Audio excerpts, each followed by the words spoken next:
Why do you think Boba Fett got the gig over all those other bounty hunters? Well, being the Star Wars aficionado that I am. That's what I deal with all day. I heard you guys had a Boba Fett question. Boba Fett! We are Collector Star Wars, uniting the Star Wars galaxy and the world of collectibles here on Collector's Cafe. Star Wars being back is now allowing the generations that have missed and the generations to come to be proud of this franchise that have changed so many lives. Hey everyone, I'm Christian Harloff. And I'm Mark Ellis. And we are Collector Star Wars, uniting the Star Wars galaxy and the world of collectibles here on Collector's Cafe. Our guest today played the most feared bounty hunter in the galaxy, or at least the Star Wars universe, Boba Fett. Now, he played the role in Star Wars Episode 2, Attack of the Clones, and later reprised the role as the voice of Boba Fett for Star Wars Clone Wars, the television series. Get this, he was nominated for Best Performance in a Feature Film, Young Actor, at the Young Actor Awards. This guy's done it all, and he's here in studio with us. Daniel Logan, welcome to Collector Star Wars. We've been expecting you, sir. Yes. You were cast at such a young age. Did you know how big Boba Fett was and what he meant to the Star Wars fans? Growing up in New Zealand, we only had 3 channels in our TV, so Star Wars never really came around. I was the only kid to walk in and say I had no clue what Star Wars was. Jeremy Bulloch, the original Boba Fett, said, well, Daniel, the way that you got the role was that George Lucas had watched through thousands of audition tapes. He ended up needing to go to the restroom or take a break. He paused on this face that just happened to be your face. Call this kid, I'm done, you know? Oh, it's great. What is your opinion on midichlorians? Well, you see, the thing is really it comes down to the Lord of George Lucas. When you read through the books of the original, when Star Wars first came out, they said that, you know, Boba Fett was a human, he had midichlorian powers.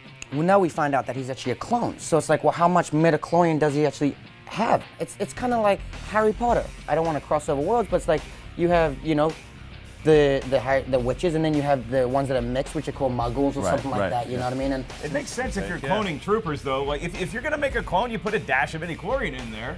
Give him some Jedi power. it's like a coffee, right? But how it's dangerous? like a spice of sugar, just a midichlorian, dash of and cream in there. George and the gang wanted to make Boba Fett like the Super Trooper, and all of the stormtroopers were gonna look like the Super Trooper. But once they built Boba Fett's armor, they realized this is going to cost a fortune. It's going to take a lot of time to get these guys into this Boba Fett armor, and that's how Boba Fett actually came to life. Wow. He was actually meant to be the Stormtroopers, which they were going to call Super Troopers. As a fan of the movie Super Troopers, I'm glad those two universes didn't cross over. Well, now it's time to play one of our favorite games here at Collector's Cafe. Christian, get ready, because you and Daniel Logan, Boba Fett, are going to play this or that. I'm going to give you guys a premise. You guys tell me simply if you want this or that. First one's pretty easy. Mace Windu's lightsaber or Kylo Ren's lightsaber?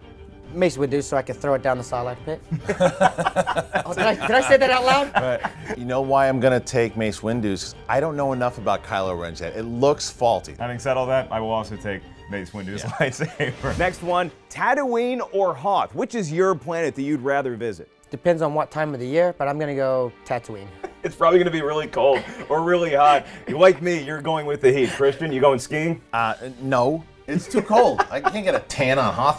Dude, I would cut a tauntaun open and throw you in the middle of it. I'm a That's buddy. very nice of you. Echo 3, Echo 7, man. Darth Maul versus Darth Vader. Christian, you're going first. This isn't fair. This is like putting, you know, Mike Tyson against the number 4 contender. If you ever compare Darth Maul to Hurricane Peter McNeely again, you're out of the studio. It's Vader. He's the best of all time. Dan, are you also going Vader? I have to go with Darth Maul, just knowing of what kind of martial arts and how he can really use that lightsaber. Yeah, you know, I never saw Darth Vader take on 2 Jedis at the same time. He didn't. He got cut in half. Last one, gentlemen, and this one might be easy for you, Christian. Yes. Ewok versus Gungan. Daniel, we're going to you first. Ewok, just cuddly, love him. They're vicious creatures. Dude, the Ewoks? Yes, they cut off heads. They're banging on drums. They're trying to eat people. Remember, they tried to eat everyone first. I'm going with the Ewok. Yeah, I think I'll take an Ewok too. We bring an Ewok into the studio, he'd probably see these things and turn into John Bonham really quick. All right, Daniel, so a little holocron told me that you have a big Boba Fett collection. What did you bring for us today? What can we absolutely lose our minds about? This is a prized piece that I'll keep for the rest of my life. Rick McCullum, they're the producer of the movies, in his office, and I said, "Oh well, what's this helmet?" And he goes, "Oh well, this is a Stormtrooper helmet."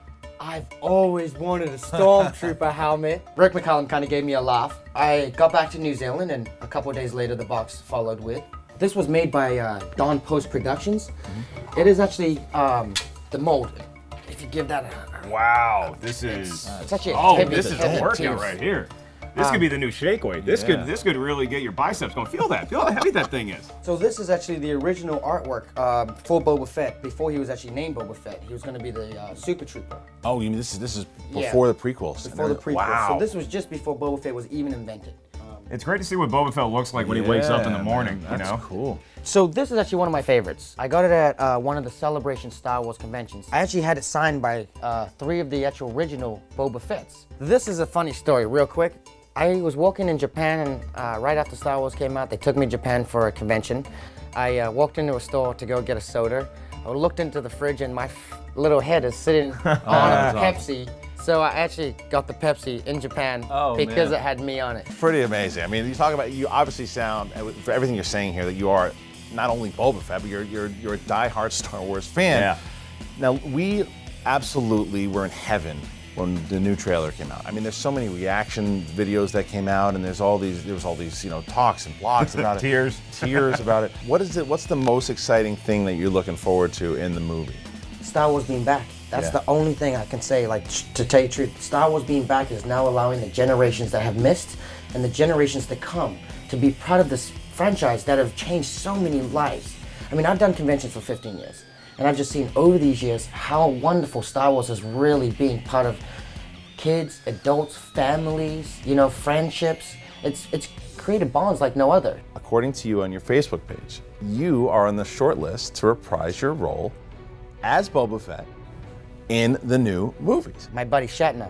I know William Shatner very well, and I know he's on the other side of the Force. I could just say it, my buddy Shatner. Yeah, But, my buddy Bill. I have to say my buddy Ellis. Not quite as good. I'm not really good. I can't do that. It's at this point where I realize how much I love Star Wars and I love the character Boba Fett that I want to give back to the fans. And I want to say, I love this character, I love this franchise, and I still want to be a part of it. You got William Shatner's vote. You got our vote. One obviously weighs more heavily than the other two. What are you doing next? What's up for Daniel Logan? What's coming up? What should we be looking out for? Well, I just moved back to California, and all I can say is that my bounties are far from over. So, All right. Well, listen, first of all, thank you very much for taking the time out of your schedule to chat with us today. We enjoyed hearing your stories very much, and we wish you continued success. Thank you very much. oh, thank you guys. I appreciate you guys having me on. Make sure you guys check out Collector's Cafe. That is Christian Harloff. I am Mark Ellis. That's going to do it for this edition of Collector's Cafe. May the Force be with you. Always. The Dark Force, that is. Visit collectorscafe.com.